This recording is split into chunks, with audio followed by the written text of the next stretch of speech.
The live TV, सच सबसे आगे। दोस्तों, मैं बात हफीज हूं। भारतीय जनता पार्टी की सरकारें ज्यादातर राज्यों के अंदर है, देश के अंदर है, लेकिन अभी भी कोई ऐसा मुद्दा नहीं है, कोई ऐसी कामयाबी नहीं है उनके पास कि जिसको वोट के नाम पर भुना सके, वोट के लिए जिसको बोल सके जगह जगह पे। तो जब भी चुनाव आते हैं तो मामला फिर से मंदिर मस्जिद पर ही लौट जाता है। एक बार फिर से वैसा ही हुआ है। हिमाचल प्रदेश और गुजरात में चुनाव होने वाले हैं, मतदान होने वाला है। उससे पहले मुजफ्फरनगर में जो किया है वो आपको सुनकर बड़ी हैरानी होगी और हैरान कर देगा। 300 साल पुरानी मस्जिद प्रशासन ने, वहां योगी सरकार के प्रशासन ने धराशायी कर दी है, बुलडोजर चला दिया है। और उसकी वजह बताई है, किस वजह से चलाया मैं आपको बताऊंगा। पहले पत्रिका की खबर देख लीजिए। उन्होंने लिखा है 300 साल पुरानी मस्जिद धराशायी, प्रशासन ने चलवाया बुलडोजर। अब यहां प्रशासन ने जो बात कही है कि हमने क्यों चलाया, उसको सुनकर आपको बड़ी हैरानी होगी। क्योंकि 300 साल पुराना हेरिटेज होता है और 300 साल पुराना कोई भी इमारत तोड़ने से पहले 10 बार सोचते हैं तो मस्जिद है। और अगर आम बिल्डिंग भी होगी तो 25 बार सोचा जाता है कि हम इसको कैसे तोड़ सकते हैं, क्योंकि ये धरोहर के अंदर आता है। लेकिन फिर भी आप सोच सकते हैं किस लिए किया गया होगा। उसके साथ साथ गुजरात में क्या हुआ है, एक नहीं एक से ज्यादा मस्जिद मज़ारें एक जगह पर जमीन के अंदर मिलाई गई हैं, मलबे में तब्दील की गई हैं। और वो क्या वजह है गुजरात चुनाव से पहले, उसको भी आपको यहां पर मैं साझा करूंगा। लेकिन पहले इस मस्जिद पे चलते हैं जो मुजफ्फरनगर का मामला है। असल में मुजफ्फरनगर के अंदर एक हाईवे का चौड़ीकरण हो रहा है और उस हाईवे के चौड़ीकरण के नाम के ऊपर प्रशासन का कहना है, एसडीएम साहब का, कि हमने पहले कहा था लेकिन फिर भी नहीं सुना रिलोकेट करने का, तो हमें खुद हाथ में लेना पड़ा और हाथ में लेकर ये करना पड़ा। एबीपी न्यूज ने लिखा है मुजफ्फरनगर में 300 साल पुरानी मस्जिद पर चला बुलडोजर, ये रही वजह। खालिद बैदून है, उन्होंने वीडियो डाला है। वीडियो सुदर्शन न्यूज ने ही डाला था, आप किस एंगल से डाला होगा तो आप समझ सकते हैं। लेकिन हम सिर्फ वीडियो दिखा देते हैं इसका, जो मस्जिद को वहां पर जमीन में मिलाया गया है, शहीद किया गया है, तोड़ा गया है, उसको आप देख लीजिए। खालिद बैदून ने लिखा है 300 साल पुरानी मस्जिद उत्तर प्रदेश इंडिया के अंदर बुलडोज की गई है। ये यहाँ के नहीं है, बाहर के अंतर्राष्ट्रीय पत्रकार है। कोई मीडिया अटेंशन नहीं है, कोई अलार्म नहीं है। जरा इस वीडियो का एक 35 सेकंड का देख लीजिए, आपको समझ में आ जाएगा। ये वही मस्जिद है जिस पर बुलडोजर चलाया गया है उत्तर प्रदेश के अंदर। देखिए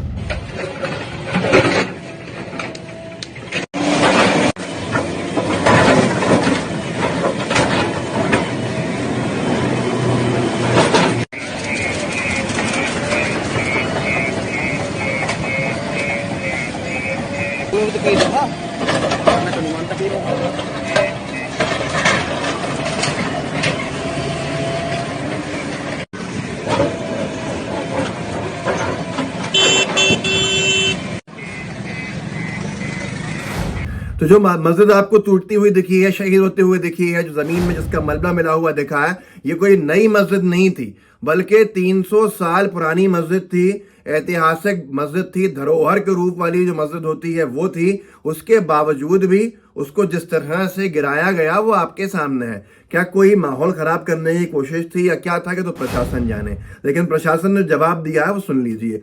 जनसत्ता ने लिखा है मॉस्क, और रुकिएगा, फिर गुजरात के अंदर जिन मस्जिदों को, मज़ारों को अवैध बताकर तोड़ दिया गया है चुनाव से एन पहले, वो भी मैं आपको बताऊंगा यहाँ पर, जिसको कोई गोदी मीडिया वाले दिखा नहीं रहे।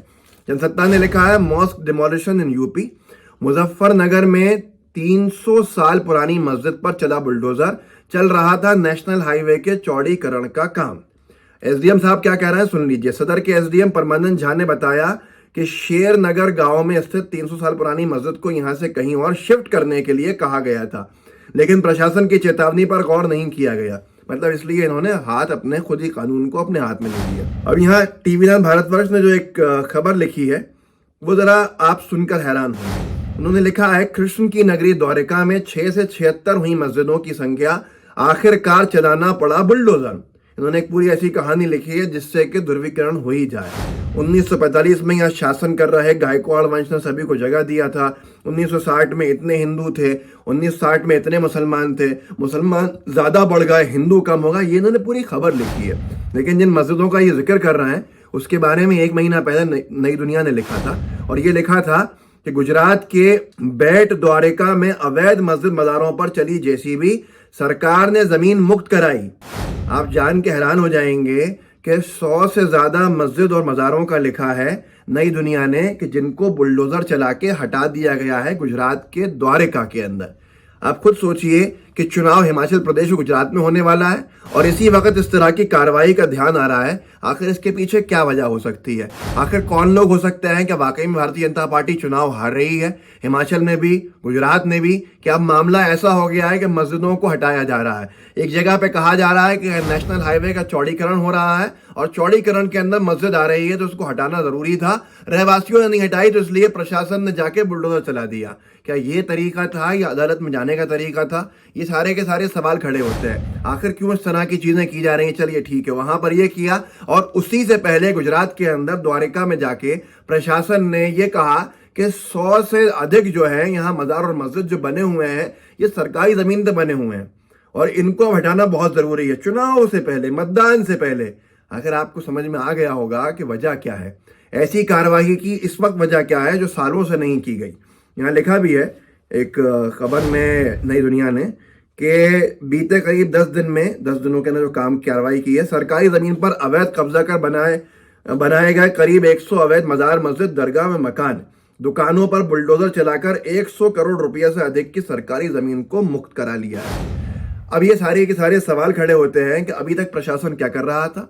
क्या प्रशासन या सरकारें चुनाव आने का इंतजार कर रही थी कि चुनाव के पहले इस तरह के काम किए जाएं जिससे कि कुछ इस तरह माहौल बने जो बीजेपी के पक्ष में आ जाए? क्या ये वजह है? या गोदी मीडिया को इसको प्रमुखता से सवाल उठाना चाहिए था कि आखिर क्या वजह रही है कि जिसके कारण ये कार्रवाई चुनाव से पहले हुई है? हर चीज की टाइमिंग होती है और टाइमिंग को लेकर बड़े सवाल खड़े होते हैं।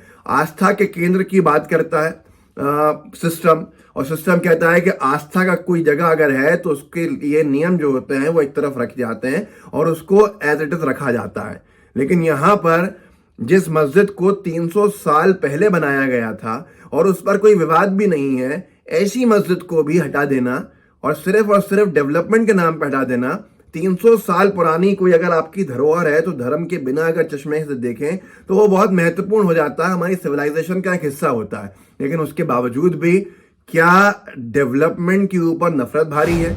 इस तरह के सवाल हैं और सवालों के जवाब लेने के लिए गोदी मीडिया साथ में नहीं खड़ा हुआ है। खैर, आप इस वीडियो को आगे बढ़ा सकते हैं, लोगों तक पहुंचा सकते हैं, लोगों तक पहुंचाइए, गोदी मीडिया को टैग कीजिएगा, साथ में जो व्हाट्सएप ग्रुप्स होंगे उनमें इस वीडियो के लिंक को शेयर कीजिएगा ताकि और लोगों तक पहुंच सके।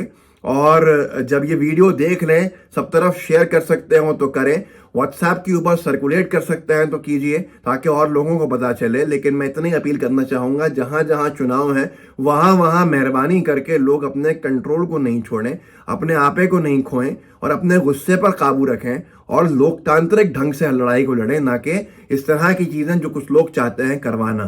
तो इस वीडियो को आगे बढ़ाइएगा, साथ में लाइव टीवी को सब्सक्राइब कीजिएगा और बेल आइकन दबाइएगा। जय हिंद, जय भारत। द लाइव टीवी, सच सबसे आगे।